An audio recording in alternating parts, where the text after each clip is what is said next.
Living on property has become popular. While people flocked to the cities 100 years ago, they are now making a run for it to the country.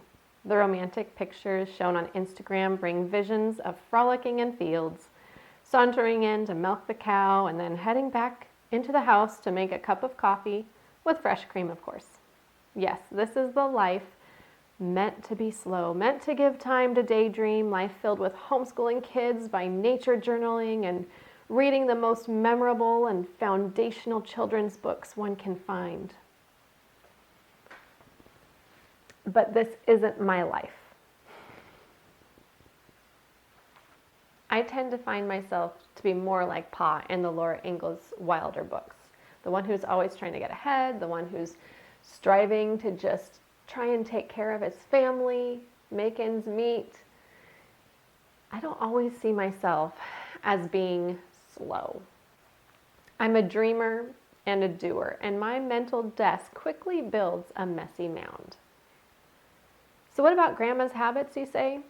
You just talked about intentionally living with old-fashioned habits that slow down your mind and bring peace.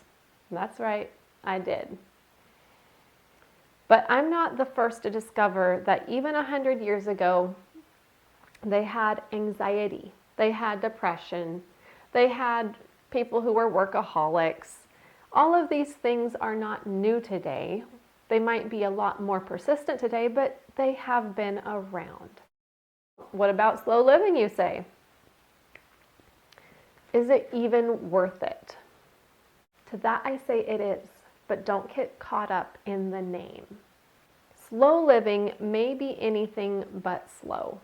Perhaps like us, you're in a season filled with doctor visits, surgeries, and many hopeless tears.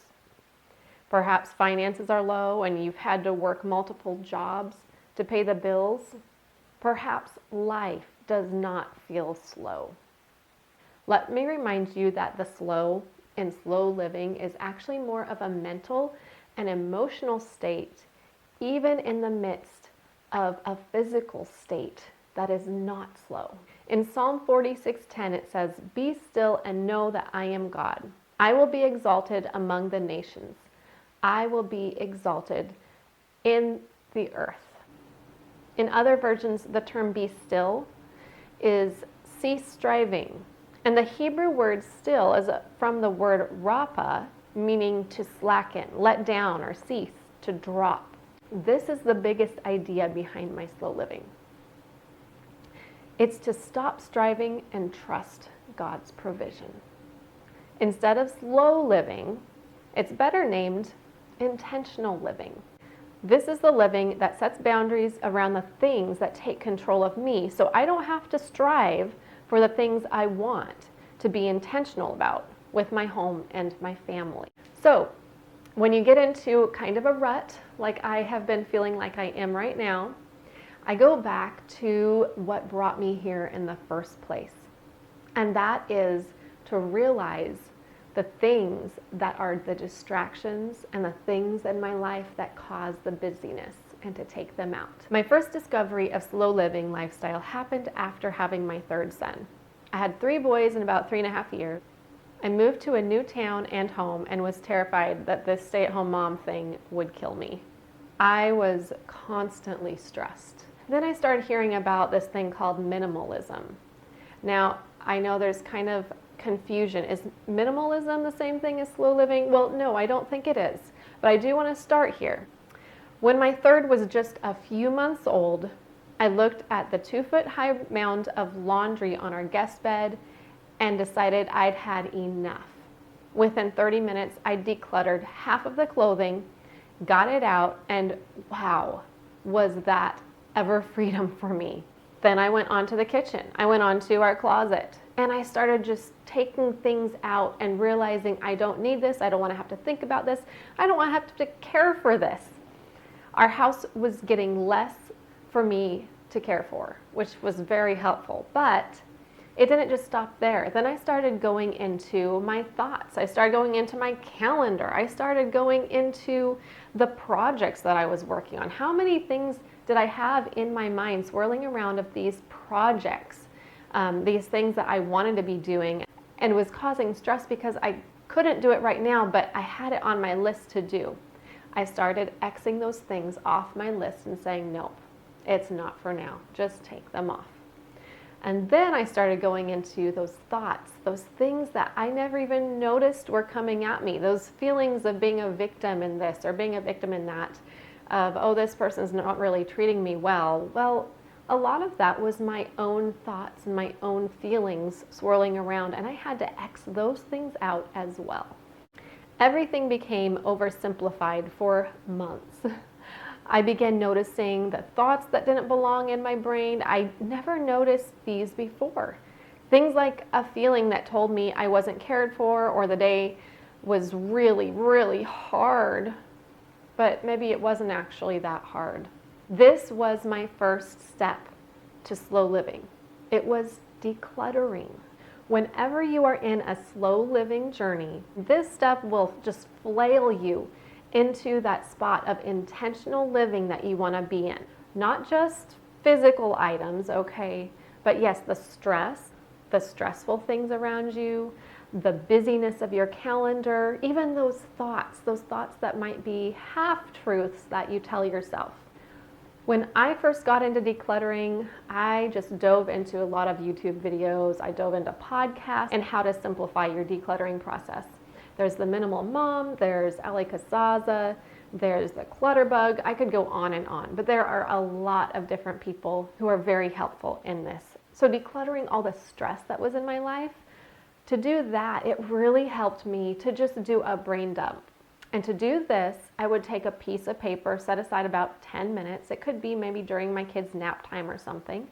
And I would just write down every single thing that was taking up time, taking up stress, taking up my brain space, and I would put it all down on paper. Maybe it was this to-do list that I had swirling in my head constantly. After I had written them down, I began to X things off that I did not want in there anymore. Things that were becoming burdens for me, things that were taking up space that really did not need to take up space.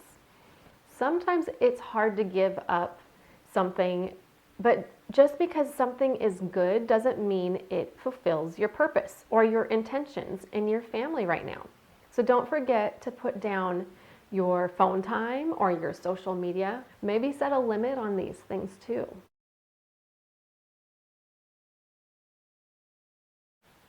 All right, number 2, this is the second step. What is your purpose in this season?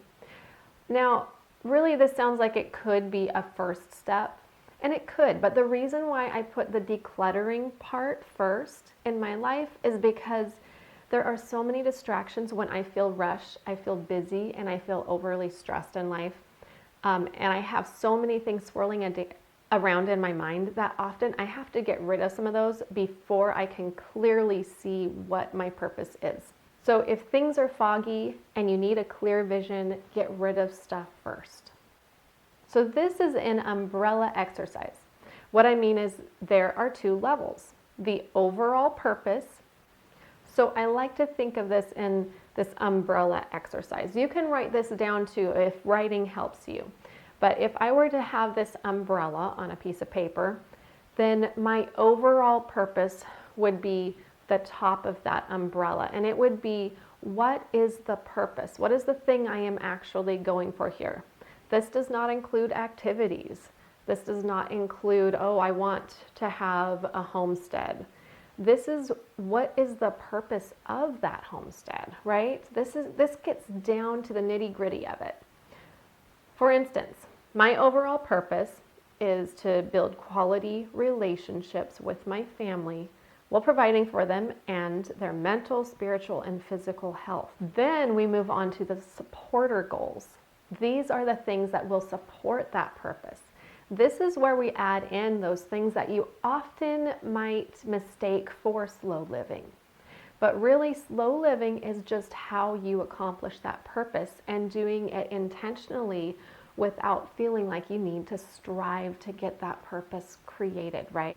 And you could even say that a lot of the difference between slow living and busy living is that idea that I need to just be providing. It's that feeling that I'm never ahead And with slow living, you are coming at that from a place of, I am provided for, I am taken care of. And maybe you don't have a lot of money, but you are able to enjoy the things in life that are not just financially given things. So my supporter goals might be gardening with the kids, making homemade from scratch food that nourishes them well, teaching my kids to notice nature around them. It could be being able to spend time on walks. I could also put my goal of supporting this purpose with a family dairy cow. That sounds great, right? A lot of people who are into the slow living movement want a dairy cow. I would love to have a dairy cow. So if I write that under my umbrella goals here as my supporter goal, I have to finish then, after I get all of my goals written out, I will look at those supporter goals that point up to that ultimate purpose, and I decide which of these supporter goals are actually going to support that ultimate purpose. And really, I have to X out that dairy cow at this point.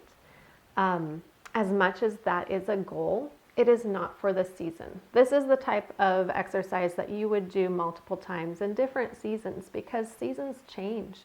I would end up crossing this off because at this time, that would not actually support the umbrella goal. I know that it would take up too much time. It would cause way too much stress for me. And instead of causing me to be able to follow that goal of stepping back and slowing down, it would be far too much a burden at this point in my life. Okay, finally, number 3. This is where we combine both our to-dos and our supporting goals, and we decide what is important. And we don't choose what we do until we take something out.